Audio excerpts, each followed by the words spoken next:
Olá, começando mais uma edição especial do programa Linha de Frente aqui pela Aratu e pelo Aratu Online, recebendo hoje a participação do deputado federal, o Jair Messias Bolsonaro, pré-candidato a presidente da República pelo PSL. O senhor chegou bem na Bahia, foi bem recebido? Está sendo uma regra, né, em qualquer lugar do Brasil, ao longo dos últimos 3 anos, ter uma recepção com a mesma temperatura. Varia um pouquinho o público, mas a consideração, o apoio, a emoção, o respeito, a confiança é muito importante, eu estou muito feliz com isso. Antes de fazer a primeira pergunta, eu queria saber uma coisa que eu sempre tive curiosidade. Qual é a lista de perguntas que o senhor já não aguenta mais ouvir desse processo todo? É homofóbico, racista, xenófobo, fascista. É o que a esquerda pode me acusar. Né? Vai me acusar do quê? De não ter conhecimento? Modéstia à parte, estou estudando muito, aprendendo cada vez mais. E tenho a humildade ao meu lado e Deus na condução do trabalho. O deputado, o senhor é caracterizado por ter uma legião de fãs, aliás, fãs é pouco, ele tem fanáticos. Quando se fala o nome de Bolsonaro, principalmente nas redes sociais, as pessoas mobilizam cargas enormes de energia, a favor e contra. Eu queria saber o que é que o senhor pode responder, pode dizer para quem chama o senhor de bolsomito e também para quem condena e critica as posições que o senhor adota. Primeiramente é melhor ser chamado de bolsomito do que sardinha ou outro codinome qualquer da lista da Odebrecht. Isso vem da garotada que apelidou isso daí, apesar de um dos meus apelidos de infância era Parmito, tá ok? por causa da minha canela branca, né? E eu extraía palmito também, naquele tempo podia, né? Lá no Vale do Ribeira. Agora quem critica, é um direito deles criticar. Eu defendo a mídia livre, né? Sempre livre. Na internet pode ter certeza que eu sou um dos mais atacados. Nunca falei em regular a internet. Tenho o pavor daquela história de crime de ódio. A Venezuela quer fazer agora. Existe na Alemanha também. O que passa a ser crime de ódio? Chamar você de 4 olhos aqui. E quem julga? Chamar você de barrigudo, de careca. E quem vai julgar? Qual o limite? Então não tem que ter limite. Quem vai fazer o filtro? É quem está acompanhando na internet. Depois de um certo tempo, a garotada, né? Filtra rapidamente se é um fake news ou não. E vamos em frente. Acabei de ler aqui agora, Matheus Carvalho, notícia tem 1h e 50 minutos de publicado. O governador de São Paulo, o senhor Geraldo Alckmin, também pré-candidato, ex-governador pré-candidato à presidência da República, acabou de dizer, a frase é dele: Jair Bolsonaro não tem perfil de governante. O senhor não tem perfil de governante?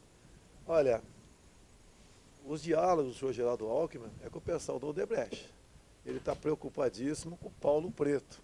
Então, esse perfil de governar, conversar com esse tipo de gente, eu não tenho mesmo, com muito prazer. Ele disse mais, que eu sou um caranguejo que anda para trás. Eu quero descobrir qual é a família desse caranguejo que anda para trás. Esse caranguejo anda para a direita ou para a esquerda, né? Ele anda para a esquerda. É isso que nós não queremos mais. É o político tradicional. E fica vexatório para o senhor Geraldo Alckmin, uma nova pesquisa agora, né, da XP, nesse exato momento, confirmando uma anterior. Ele perde para mim em São Paulo. Quem está perdendo em casa? Cujo partido governou 20 anos no estado de São Paulo. Ele no governo há 8 anos.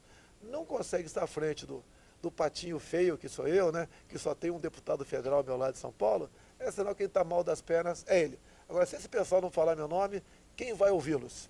O senhor está aqui na Bahia, que é um fortíssimo reduto petista, muito forte. Em todas as eleições, os candidatos a presidente pelo PT têm votações expressivas. O senhor já tem um candidato ao governo aqui? Já tem alguém que te apoie nacionalmente aqui na Bahia?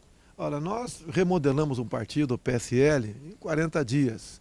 Muito difícil, porque você pode ver, até o fundão, 1 bilhão e 700 milhões, entrou no balcão de negócio para comprar passe de deputados com mandato ou bem votados no passado. O que nós decidimos? 100% nas 27 unidades da federação. Cabe ao presidente estadual, no caso aqui, a senhora Daiane Pimentel, decidir e conduzir essas questões. Só não aceitamos, obviamente, e nem precisava falar com ela isso, né? Qualquer conversa com PT, PCdoB ou PSOL. O Jair Bolsonaro é considerado um político de direita. Eu quero saber se o senhor concorda com isso. E qual a opinião do senhor a respeito do presidente americano Donald Trump? Ele tem feito um bom mandato? Olha, eu conheci o Trump, talvez com vocês, por ocasião das prévias norte-americanas, né? E ele começou a sofrer muito fake news, muitas acusações, semelhantes ao que eu sofria ao longo de muito tempo. E a população americana fez a sua devida leitura e foi um duro golpe na imprensa tradicional, acabou elegendo ele. Em grande parte comungo das ideias dele. Ele quer a América grande, eu quero o Brasil grande. Tá? É um homem que tem a família acima de tudo, que teve medidas corajosas da equipe econômica, como diminuir o imposto dos empresários, de modo que as empresas voltaram para os Estados Unidos. Até que o pessoal também divide lá, negro, latino, não sei o quê, né? Até essas minorias de fora que votaram em parte contra o presidente, hoje em dia o apoiam. E a América está aí dando exemplo, o dólar subindo, e nós temos que preocupar conosco, e não com a política deles para nós não darmos bem por lá de cá. Então, Donald Trump tem Deus acima de tudo. Imagine Israel, Coreia do Sul e Japão sem Donald Trump. Até mesmo nós, com todo o respeito, ok? Então, pretendo sim, caso chegue lá, me aproximar e muito do presidente Donald Trump dos Estados Unidos. O professor e filósofo Olavo de Carvalho já declarou voto no senhor. Falou, é o candidato que eu apoio. É um homem já influente na intelectualidade brasileira, mora nos Estados Unidos. E ele disse que a principal razão para isso é que o senhor é o único candidato nacionalista, que todos os outros estariam seguindo uma agenda globalista. O seu partido, PSL, é considerado um partido liberal. Há algum tipo de divergência nesse aspecto? Por que caminho vocês vão seguir? Primeiramente, não leve em conta estatuto partidário. Estatuto partidário é igual aquela menina bem maquiada, né? O homem dizendo que ganhou na loteria, tá? Você quer conquistar alguma coisa. Até mesmo ouso dizer a vocês que a grande maioria dos deputados não conhece o seu estatuto. É uma peça de ficção. O Olavo de Carvalho sempre tem razão, né? De vez em quando ele até exagera um pouquinho ali. Eu me considero um patriota e não nacionalista, pensando no Brasil em primeiro lugar. O deputado Jair Bolsonaro já demonstrou que é muito transparente e direto nas respostas. O senhor é militar da reserva, o senhor tem uma ligação muito forte com a parte militar do Brasil, as Forças Armadas, e o senhor tem influência e tem as informações de lá de dentro, da caserna e tudo isso. O senhor acha que os militares estão sendo bem tratados no Brasil? O senhor acha que os militares estão sendo bem remunerados e eles estão sendo bem equipados para cumprir a tarefa constitucional deles? Umas Forças Armadas bem preparada, equipada, em condições de exercer e cumprir seu papel constitucional, é questão de segurança nacional. Desde Fernando Henrique Cardoso, isso não vem acontecendo. Por quê, basicamente? Nós somos o último obstáculo para o socialismo. A esquerda não esquece da nossa atuação de 64 a 85. Hoje nós garantimos a liberdade e a democracia do Brasil. Bem como, em especial o PT, não esquece a participação do Exército por ocasião do impeachment, que houve sim. O governo queria decretar o estado de defesa e, para tanto, tinha que ter um fato. E o senhor, comandando o Exército à época, procurou o ministro Aldo Rebelo do PCdoB e falou que as Forças Armadas não iam aderir uma aventura plantada pelo PT para suspender o processo de impeachment. Então, no que depender de nós, não só as Forças Armadas, bem como nossas forças auxiliares, policiais, né, militares, homens da segurança e mulheres também, terão o seu valor reconhecido. Afinal de contas, né, quantas e quantas vezes nossas vidas não estão nas mãos dessas pessoas ou a nossa liberdade? Armamento, desculpe, Matheus, armamento. A população com Jair Bolsonaro no poder vai ter direito a usar armamento domiciliar? Você falou domiciliar, a gente fala, né? Isso chama-se posse de arma de fogo, né? Pela minha formação militar, minha maneira de ser, eu não consigo dormir sem uma arma do meu lado, para garantir a minha vida dentro de casa e de minha família. Acho que se vocês dois, quem está nos ouvindo, em sermos cidadãos, com alguns poucos critérios, se quiserem ter a posse da arma de fogo em casa, devemos conceder sim. No tocante ao porte, andar armado, você tem que, logicamente, dar uma certa limitada, né? Pretendemos, no primeiro momento, por exemplo, vigilantes, um exemplo. Por que não dar o porte de arma aos vigilantes depois de uns 6 meses de serviço? Senão o elemento vai apenas tirar a sua carteirinha da ata para conseguir o porte de arma. Não. Daí eu quero que o cara passe uns 6 meses ali, uma sugestão, né? Ralando, vendo como é, em sendo apto, né? Ele preenchendo alguns poucos requisitos, não a discricionalidade como existe atualmente na lei, você tem que comprovar a efetiva necessidade. Daí, quem está lá te ouvindo vai falar que isso não está comprovado.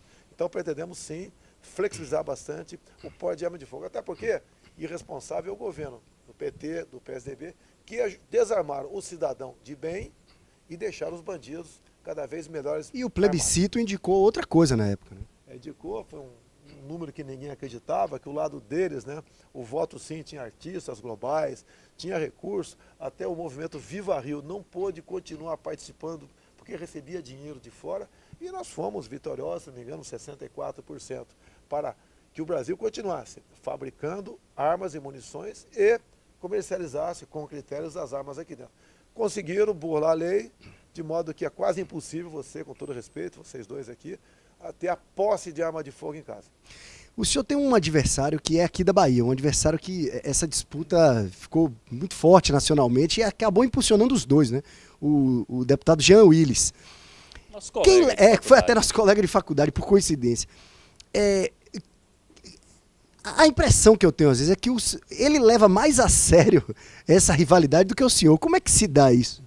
Ele chegou muito depois de mim. Eu estou no 7º mandato do deputado federal. O senhor acabou impulsionando mais o Jean Willis do que o contrário? Eu acho que sim. Ele passou de 14 mil para 140 mil votos na reeleição dele no janeiro. A minha briga não é com a pessoa, ser humano dele, que eu até conversaria com ele sem problema nenhum. É contra as ideias dentro da Câmara. Por exemplo, um dos projetos de lei dele, que é do PSOL, com Érica Cocai, que é do PT, permite crianças, meninos, a partir de 12 anos de idade, sem consentimento dos pais, fazer a cirurgia de mudança de sexo. Logicamente que esse projeto não vai para frente, mas a ideia, a apresentação do projeto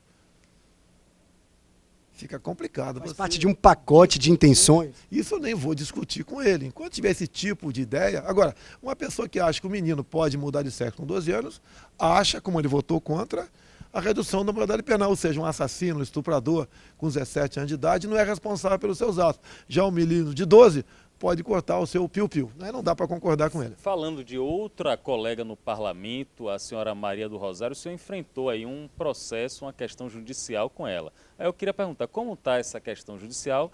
É verdade que o senhor disse que estupraria, que não estupraria? Eu nem entendi aquela história, Maria do Rosário. Não merece ser estuprada, né? Virou um bordão. A história tem que ser contada na íntegra, né? Por exemplo, ela estava defendendo que um estuprador menor de idade, conhecido como Champinha, lá em 2003, não poderia, né, crime semelhante, ser julgado à luz do Código Penal, porque era contra a redução da maioridade penal. Ela dizia que quem tem 16 a 17 anos não está ainda bem informado intelectualmente e tem que responder à luz do ECA, Estatuto da Criança e do Adolescente. Naquele embate, ela perdeu o diálogo ali, e me chamou de estuprador. Eu tive uma resposta para ela, com cabeça fria, não daria. Não vou estuprar você que você não merece, dados os seus atributos físicos. Sim, isso aconteceu. Agora, o que acontece O senhor acha na que Câmara... o erro foi não ter processado a deputada? Não, eu acho que não devia processar, sabe por quê? Tudo que acontece na Câmara, no campo das ideias, desde que não seja um tiro, um soco, né? Tanto é que nós temos imunidades por quaisquer palavras, opiniões e votos. É uma emenda constitucional de 2001. Então ela tem o direito, né, de me chamar de estupradora, tem.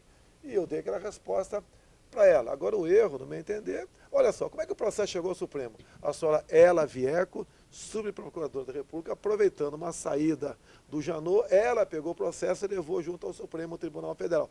A senhora Ela Vieco, alguns meses depois, foi flagrada em Portugal com a bandeira fora Temer. E o pessoal do MP, de acordo com o seu estatuto, não pode participar de qualquer ato ou ação político-partidária. Ela foi defenestrada lá do Ministério Público. E mais ainda, no caderno de teste do PT, discutido em 2014 aqui em Salvador, Bahia, né, um dos itens diz claramente que o PT deveria, junto aos movimentos sociais, fazer de tudo para que o deputado Jair Bolsonaro tenha seu mandato cassado. Está escrito isso. Nada mais do que isso, né, comprovar que é um processo político. Eu tenho confiança que o Supremo Tribunal Federal, se um dia for julgar isso daí, vai arquivar esse processo. Fazer um esquema aqui de perguntas rápidas e respostas curtas para saber um pouco rapidamente sobre opiniões com temas grandes, relevantes. Aborto. Sou contra o aborto em N maneiras de uma pessoa, né, evitar ter filhos, tá ok? Então eu sou contra o aborto porque é a vida e eu não sou contra matar uma criança no útero da mãe. Homossexualidade. Cada um faça o que bem entender. Sou contra o material escolar em sala de aula. Eu duvido que um pai queira chegar em casa e encontrar o filho, homem, brincando de boneca, por influência da escola. A escola não é lugar de fazer isso. É a minha opinião, é da minha querida Daiane Pimentel, aqui da Bahia. União civil entre pessoas do mesmo sexo. Olha, isso foi decidido há 2, 3 anos, né? Inclusive estava à frente do CNJ o senhor Joaquim Barbosa. Ninguém é contra a união civil. O que nós somos contra aqui é o casamento. O casamento, como está previsto na Constituição, de acordo com o artigo 236, parágrafo 3º, é entre homem e mulher. Então o senhor João Íris, ou quem quer que seja, apresente uma proposta de emenda à Constituição para modificar isso. Que o casamento seria entre pares, que uma vez promulgada essa emenda à Constituição, nós somos obrigados a acolher. Enquanto isso não acontecer, vivam felizes, né? Pessoas do mesmo sexo, têm a sua união civil, como decidido pelo Conselho Nacional de Justiça, mas o casamento, até no PLC 122, que foi arquivado há pouco tempo, um grande trabalho do senador Magno Malta, previa punição para padre ou pastor que, porventura, resolvesse não celebrar um casamento gay com a mão na Bíblia. Revisão da lei da anistia. Olha, isso já foi. Inclusive, nós militares é que fizemos com que o parlamento aceitasse ela ser ampla, geral e restrita. O MDB, na época, o grande partido, queria anistia para alguns, porque não queria que Leonel Brizola, Prestes, entre outros, voltassem para o Brasil. O militar que fechou a questão, o governo militar, ampla, geral e restrita. Assim foi sancionada em 79, né? Mas, lamentavelmente, depois dela, a esquerda, sempre rancorosa, acha que a anistia vale apenas para eles e não para Há crimes dos dois lados. Não há dúvida, em qualquer situação que nós vivíamos de conflito, Guerra Fria naquele momento, tínhamos atos terroristas no Brasil. O primeiro marido de Dilma Rousseff, o seu Cláudio Galeno, por exemplo, sequestrou um avião em pleno ar no Brasil e foi para qual país democrático? Foi para Cuba. O segundo marido participava de roubos a caminhão de carga na Baixada. O senhor Carlos Araújo, que morreu há pouco tempo. Foram crimes, sequestro de autoridades, execução, morte via carro-bomba da VPR de Dilma Rousseff, do soldado Mário Cosel Filho, no QG do 2º Exército de São Paulo, execução em cativeiro, né, do tenente Alberto Mendes Júnior, 13 anos de idade, pela VPR de Dilma Rousseff e Carlos Lamarca, no Vado Ribeira. E do nosso lado, com toda certeza, uma arbitrariedade foi cometida também. Lei de anistia é perdão. Não precisamos esquecer, não temos como esquecer, mas perdão. E o Brasil tem que ver seus problemas daqui para frente. Sérgio Moro. É um exemplo de homem que, esse sim, perdeu sua liberdade. Ele não pode ir na padaria sozinho, comprar um pão, ou ir no shopping passear com a sua família. Tem que ter 8 seguranças do lado dele. Perdeu sua liberdade em troca de um combate à corrupção, que se não fosse o trabalho dele exclusivo, nem eu, que sou deputado, saberia que a corrupção estava nesse nível. É um perfil como o dele, que nós gostaríamos, caso venhamos ter poder no futuro, integre o nosso Supremo Tribunal Federal. Rodrigo Janot. Ele tem um pouco seu viés de esquerda, sabemos disso, né? Colaborou, em parte, no tocante à minha pessoa, respondi um processo por 3 anos de racismo, caso Preta Gil, mesmo, né, eu exigindo e querendo as fitas brutas, como você pode ter a fita bruta, nossa entrevista aqui, mesmo assim ele atrasou em 3 anos para conseguir a fita bruta. E quando o Marcelo Taz resolveu, foi instado a tal, ele respondeu que não mais a tinha. E daí ele resolveu, então, o MP colaborar, inclusive, no seu arquivamento. Poderia ser feito lá atrás isso daí. Não fez, talvez digo, né, por uma questão política, tendo visto o meu nome lá atrás ser uma ameaça ao tal status quo que tem a política brasileira. Lembrando que essa entrevista vai ser exibida na íntegra, sem nenhuma edição com Jair Bolsonaro. Minha última pergunta é um nome para o senhor comentar, Lula. Olha, como ele mesmo disse no passado, no tocante a Collor de Mello, ele tinha tudo para fazer história no Brasil. Ele cedeu ao núcleo duro de esquerda do lado dele, Zé Dirceu, Frank Martins e tantos outros, na busca do poder absoluto via democracia, comprando votos dentro da Câmara. Comprou no mensalão, comprou depois naquela questão que a gente chama de propina legal, que é o dinheiro, como por exemplo, da JBS para os fundos partidários, para repassar para os seus partidos. E comprou também entregando ministérios, diretorias de bancos e estatais para a gente, para apoiá-los dentro desse processo de, pela legislação, conseguir o poder absoluto. Eu recomendo a quem tenha tempo aí, quem se interesse, leia a emenda constitucional 81. Ela relativizou a propriedade privada. E a propriedade privada é um dos tripés da democracia e da nossa liberdade. Perdeu a chance, sim, de ser um grande herói nacional. Lamentavelmente, fez semelhante, né? Não foi igual ao senhor Collor de Mello. Está cumprindo uma pena em função do que ele fez, arrebentando Petrobras, estatais, fundo de pensão, majoração do desemprego no Brasil, desgaste nos valores familiares, com essa questão de querer ensinar ideologia de gênero para a criancinha a partir de 6 anos de idade, ataque às religiões, sim, nessa história de Estado laico. Uma coisa é o Estado laico não se meter em religião nenhuma, outra fazer um cavalo de batalha em cima disso, para que nós possamos criticar pastores, padres e assemelhados. Temos que respeitar todos, respeitar o pessoal que tem a matriz africana na sua religião. Ele perdeu, se embebedou de poder e está cumprindo agora uma pena que ele merece estar atrás das grades. Deputado federal pelo Rio de Janeiro, Jair Bolsonaro, pré-candidato a presidente da República pelo PSL. Eu agradeço ao senhor. Aqui a gente dá espaço para todo mundo em iguais condições. Aratu 2018, nas eleições você escolhe Aratu e confirma. Vou encerrar o programa, esse Linha de Frente especial, com a frase que não é minha. A frase é do presidente americano Abraham Lincoln. Posso não concordar com nada que o senhor diga, mas lutarei até o final pelo direito do senhor dizê-la a toda e qualquer pessoa. Um abraço e até a próxima.